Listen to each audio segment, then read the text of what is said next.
hello students asexual reproduction ऊपर आम discuss है ओजोनर प्रजनन कौन चैप्टर आसे तुम्हारा जे रिप्रोडक्शन इन अर्गेनिजम्स जीवर प्रजनन সেই चैप्टर और एसेक्सुअल रिप्रोडक्शन आम कि पाइছিলোঁ तेंते जे एटा पितृपुरुष हब लागिब माने एटा सिंगल पेरेंट हब लागिब और तार पर कि हय तेहेतर जितु अफस्प्रिंग हेतु सृष्टि हय हयने जितु हति सन्तति हेतु सृष्टि हय और সেই हति सन्तति केनेकुवा आছিলে एज इट इज सेम माने जेनेटिकली बा आनुवंशिक भावे बा आंगिक भावे मर्फोलॉजिकली और जेनेटिकली कि आছিলে एके आছিলে সেই पेरेंटर निचिना माने जितु पितृपुरुष तेहेतर निचिना और हेतु कारणे हेतु कि बुली কৈছিলে क्लोन बुली हयने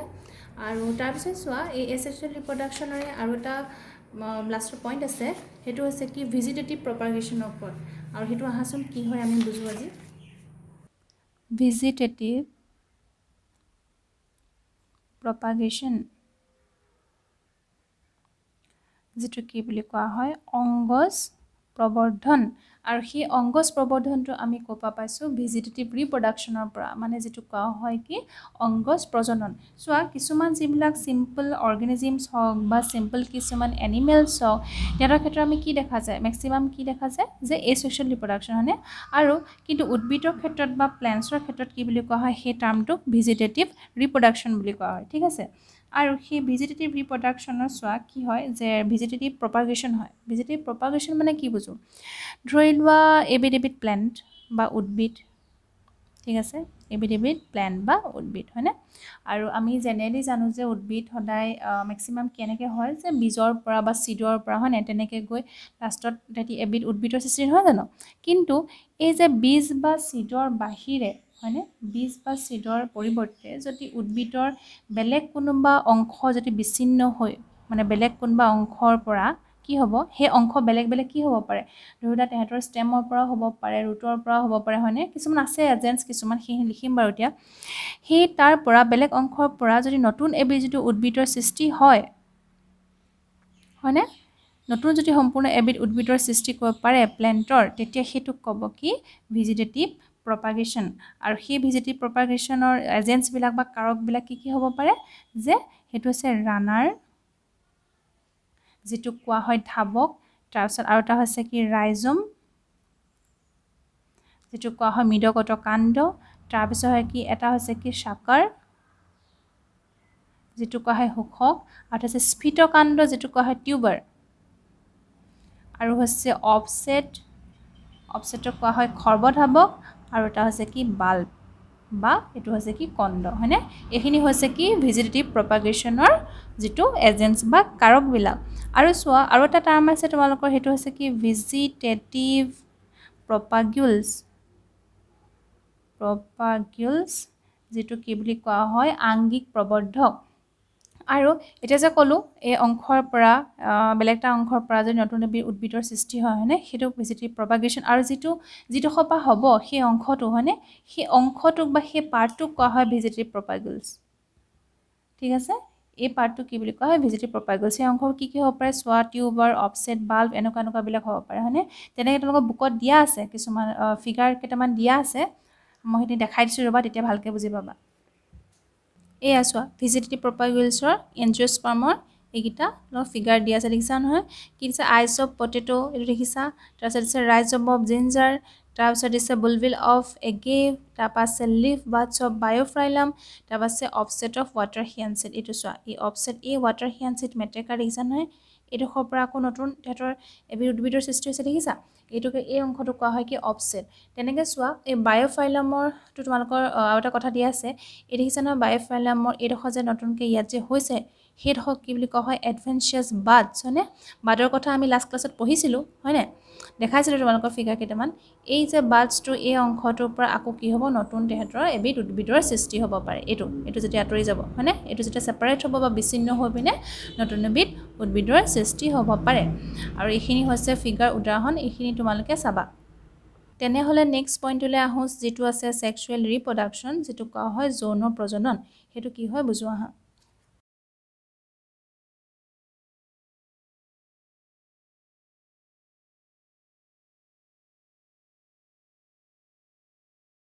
সেক্সুৱেল ৰিপ্ৰডাকশ্যন বা যৌন প্ৰজনন এইটো আমি অলৰেডি লাষ্ট ক্লাছত অকণমান ডিছকাছ কৰিছিলোঁ হয়নে তেন্তে সেক্সুৱেল ৰিপ্ৰডাকশ্যন কি আছিলে যে ইয়াত দুটা গেমেটছৰ ফিউজন ঘটিব লাগিব হয়নে কি আছিলে মেল এণ্ড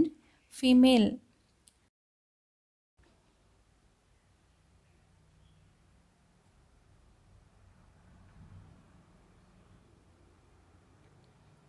সেক্সুৱেল ৰিপ্ৰডাকশ্যন বা যৌন প্ৰজনন এইটো আমি অলৰেডি লাষ্ট ক্লাছত অকণমান ডিছকাছ কৰিছিলোঁ হয়নে কি আছিলে যে ইয়াত দুটা গেমেটৰ কি হ'ব লাগিব ফিউজন হ'ব লাগিব মানে মেল গেমেট আৰু ফিমেল গেমেট পুংজনন কোষ আৰু স্ত্ৰীজনন কোষৰ যেতিয়া ফিউজন হ'ব মিলন হ'ব তেতিয়া কি পাম আমি অফস্প্ৰিং পাম হয়নে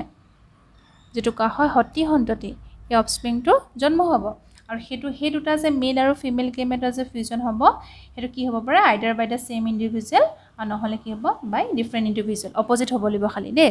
বিপৰীত লিংগধাৰী হয়নে আৰু এই মেল আৰু ফিমেল যেতিয়া গেমেটকেইটা ফিউজন হ'ব তেতিয়া আমি কি ফৰ্ম হ'ব সেইটো হৈছে কি জাইগট আৰু সেই জাইগটটো কি বুলি কোৱা হয় যোজন কোষ হয়নে সেই জাইগটটোৱে ফাৰ্ডাৰ ডেভেলপ হৈ কি হ'বগৈ এটা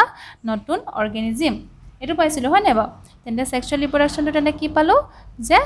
দুটা গেমেটৰ ফিউজন হৈ পিনে এটা অফস্প্ৰিং পাম হয়নে সেইটো হৈছে কি সেক্সুৱেল ৰিপ্ৰডাকশ্যন এই যে সেক্সুৱেল ৰিপ্ৰডাকশ্যনত মানে যৌন প্ৰজননত এই যে যিটো অফস্প্ৰিঙৰ সৃষ্টি হ'ল যিটো সতি সন্ততি হ'ল সেইটো কিন্তু যিটো পেৰেণ্টৰ নিচিনা কিন্তু একেই নহয় দেই ছেম নহয় কাৰণ আমি যিহেতু পাইছিলোঁ এই সেক্সুৱেল ৰিপ্ৰডাকশ্যন হয়নে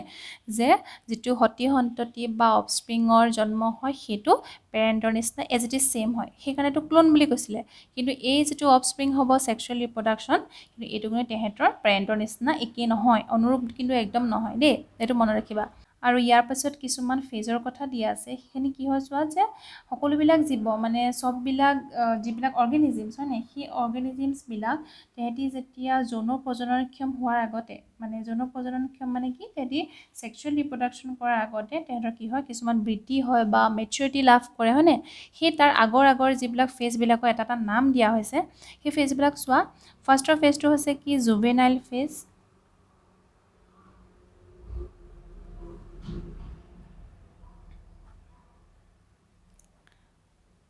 চোৱা এইটো জুভেনাইল ফেজটো কি হয় যিটো অসমীয়াত কোৱা হয় কৈশোৰ কাল বা তৰুণ কাল আৰু এইটো হৈছে কি যিকোনো এটা জীৱ বা যিকোনো এটা অৰ্গেনিজিমছ তেহেঁতি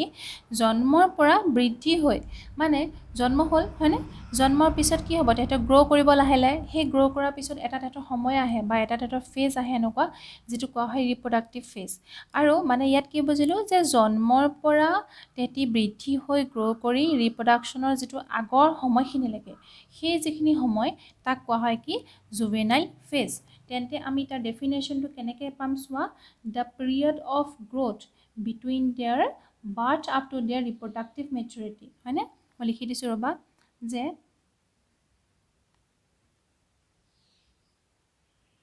the period of growth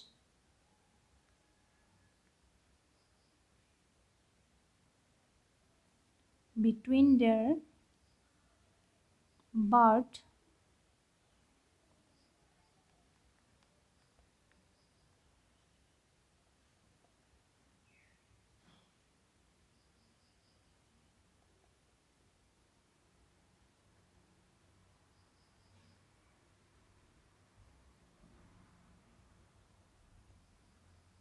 so the period of growth between their birth up to their reproductive maturity is called juvenile phase মানে জন্মৰ পৰা তেওঁৰ ৰিপ্ৰডাক্টিভ মেচুৰিটি তেহেঁতি পোৱা আগতে হয়নে যিটো প্ৰজননক্ষম তেহেঁতৰ হোৱা আগতে যিডোখৰ তেহেঁতৰ সময় সেই সময়খিনি কোৱা হয় জুভেনাইল ফেজ তাৰপিছত আৰু এটা আছে কি সেইটো হৈছে ৰিপ্ৰডাক্টিভ ফেজ আৰু ৰিপ্ৰডাক্টিভ ফেজ কোৱাৰ আগতে আৰু এটা কথা কৈ লওঁ যে জুভেনাইল ফেজ আমি কি ক'লোঁ জীৱৰ ক্ষেত্ৰত বা এনিমেলৰ ক্ষেত্ৰত হয়নে কিন্তু উদ্ভিদৰ ক্ষেত্ৰত বা প্লেণ্টছৰ ক্ষেত্ৰত এই জুভেনাইল ফেজটোকে কি বুলি কোৱা হয় জানানে সেইটো হৈছে ভেজিটেটিভ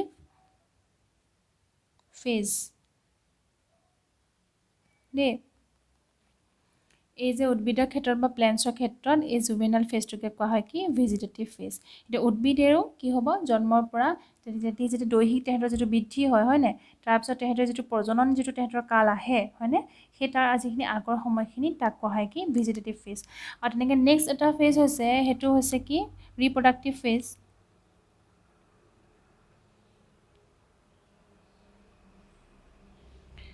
আৰু এই ৰিপ্ৰডাক্টিভ ফেজ কোনটো জুবিনাইল ফেজ হ'ল জন্মৰ পৰা ৰিপ্ৰডাকশ্যন হোৱা আগলৈকে হয়নে আৰু ৰিপ্ৰডাক্টিভ ফেজ হৈছে কি তেহেঁতৰ যিটো ৰিপ্ৰডাকশ্যনৰ পিছৰ যিখিনি সময় মানে যিখিনি প্ৰজনন কাল যিখিনি সময় হয়নে প্ৰজনন আৰম্ভ কৰা পৰা পাছৰ যিখিনি সময়খিনি সেইখিনি কোৱা হয় কি ৰিপ্ৰডাক্টিভ ফেজ হয়নে তাৰ নেক্সট ফেজ আৰু এটা ফেজ আছে সেইটো হৈছে কি চেনচেণ্ট ফেজ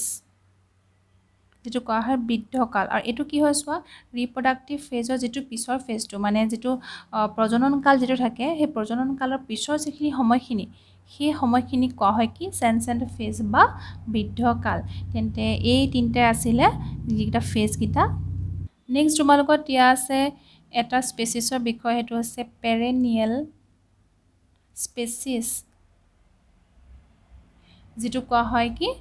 বহুবৰ্ষী প্ৰজাতি হয়নে আৰু এই বহুবৰ্ষী যিবিলাক প্ৰজাতিৰ মানে যিবিলাক উদ্ভিদবিলাক সেইবিলাক বেলেগ বেলেগ তেহেঁতৰ যিটো বৃদ্ধি কাল মানে যিটো তেহেঁতৰ গ্ৰ'থ হৈ গৈ থাকে সেই যিটো কালটো মানে ফেজটো তেহেঁতৰ কিন্তু বেলেগ বেলেগ উদ্ভিদৰ ক্ষেত্ৰত প্লেণ্টছৰ ক্ষেত্ৰত বেলেগ বেলেগ হ'ব পাৰে আৰু তাৰ ভিতৰত চোৱা এটা তেওঁলোকৰ উদাহৰণ দিয়া আছে এক্সাম্পল বুকত সেইটো হৈছে কি যিটো হৈছে বেম্বো যিজোপা গছ হয়নে বাঁহ গছ বুলি কওঁ হয়নে বেম্বো যিজোপা গছ সেই গছজোপা কি কৰে জানানে তেহেঁতৰ যিটো জীৱন চক্ৰ তেহেঁতৰ যিটো লাইফ টাইম সেই লাইফ টাইমত তেহেঁতি 50 বছৰৰ পৰা 100 বছৰ পাছতহে তেহেঁতি কি কৰিব পাৰে তেহেঁতৰ যিটো ফুল বা তেহেঁতৰ ফ্লাৱাৰ বা ফল এনেকুৱা কিছুমান তেহেঁতি ধাৰণ কৰিব পাৰে কিমান বছৰ চোৱা 50 to 100 years হয়নে 50 পৰা 100 years পাছতহে মানে তেহেঁতৰ যিটো জীৱন চক্ৰ থাকে তেহেঁতৰ যিটো লাইফ চাইকেল থাকে সেই লাইফ চাইকেলটোত 50 পৰা 100 yearsৰ পিছতহে তেহেঁতি কি কৰিব পাৰে ফুল ফুলিব পাৰে বা তেহেঁতৰ যিটো ফল ধৰিব পাৰে বা তাৰপিছত তেহেঁতি মৰি যায় হয়নে এই বেম্বো গছজোপা আৰু এবিধ তোমালোকৰ উদাহৰণ দিয়া আছে সেইটো হৈছে কি চোৱা নামটো হৈছে যিটোক আমি কওঁ নীলাকুঞ্জি হয়নে নীলাকুঞ্জিৰ নাম হৈছে চোৱা ষ্ট্ৰ'বিলেন্থাছ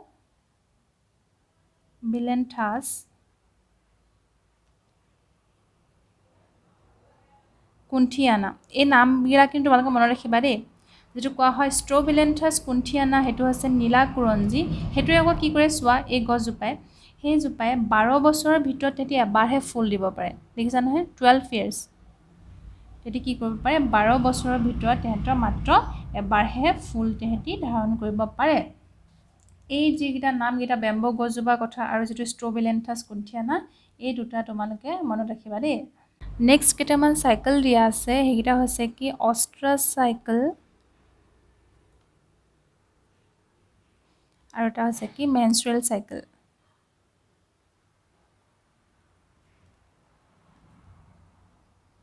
আৰু এই অষ্ট্ৰাছ চাইকেলটো কোৱা হয় কি কামচক্ৰ আৰু মেনষ্ট্ৰুৱেল চাইকেলটো কি বুলি কোৱা হয় ৰজচক্ৰ ঠিক আছে আৰু এই অষ্ট্ৰাছ চাইকেলবিলাক কোনবিলাক জীৱ বা এনিমেলছে দেখায় সেইবিলাক হৈছে কি যিবিলাক ভেড়া বা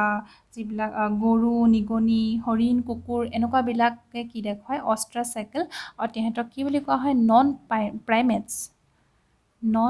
প্ৰাইমেটছ বুলি কোৱা হয় দেই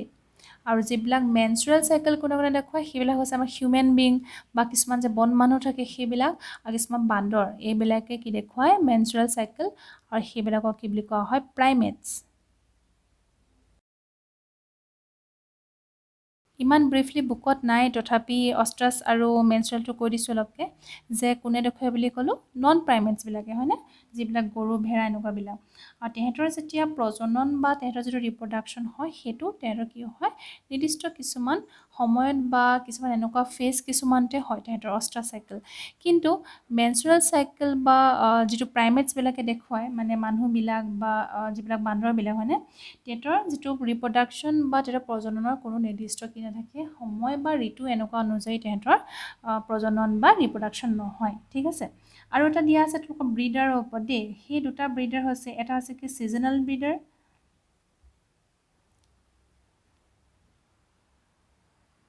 আৰু নেক্সটটো হৈছে কি কণ্টিনিউৱাছ ব্ৰিডাৰ